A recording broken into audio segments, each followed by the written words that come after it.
Deuteronomy 30, verse 4.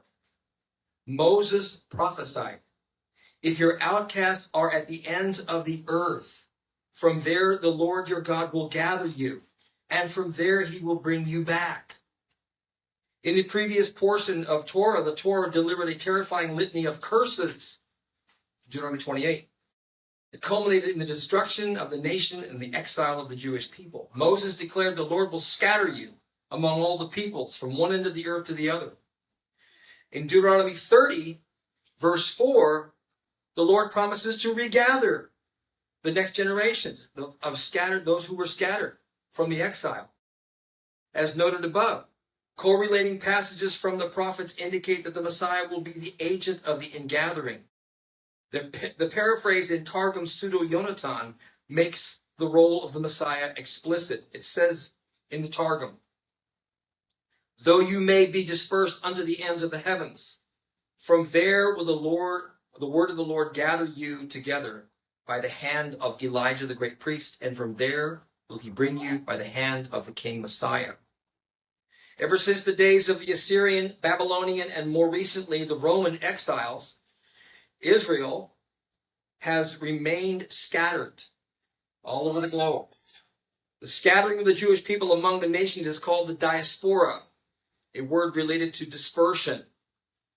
The Torah and the prophets promise that one day God will collect his chosen people, his elect, from the four corners of the earth and bring them back to their land. And that's what Yeshua was speaking of in Matthew 24, immediately after the tribulation of those days.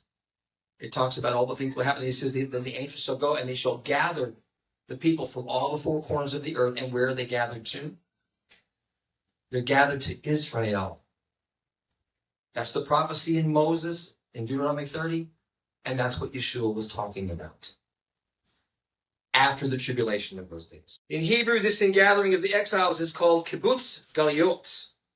We pray 3 times a day, every day, beseeching God to gather his scattered people. It says this in the prayer: "Blast the great shofar for our freedom. Lift a banner to gather our exiles and gather us together from the four corners of the earth." The Talmud says the ingathering of the exiles is as important as the day when heaven and earth were created. The prophets all testify regarding that great return to the land. Isaiah 11 verse 12 says that God will assemble the banished ones of Israel and will gather the dispersed of Judah from the four corners of the earth.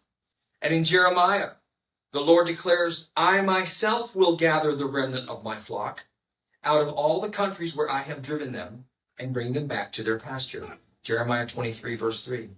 And though the prophet Ezekiel, through the prophet Ezekiel, the Lord said, "I will gather you from the peoples and assemble you out of the countries among which you have been scattered, and I will give you the land of Israel." The prophet Isaiah connects the ingathering of the exiles and their return to the land of Israel with the sounding of a shofar in Isaiah 27:13. And the prophet Ezekiel ties the coming of the Messianic king together with the ingathering of the exiles in a passage that speaks of God returning Israel to their land and appointing that Davidic king over them, Messiah. He says in Ezekiel 37, "I will take the sons of Israel from among the nations where they have gone, and I will gather them from every side and bring them into their own land, and one king will be king for all of them, my servant David," which is a reference to the son of David. Traditional Jewish eschatology firmly links the ingathering of the exiles with the coming of Messiah and the final redemption. This belief holds that Messiah will gather up all the scattered children of Israel from the four corners of the earth and return them to the land.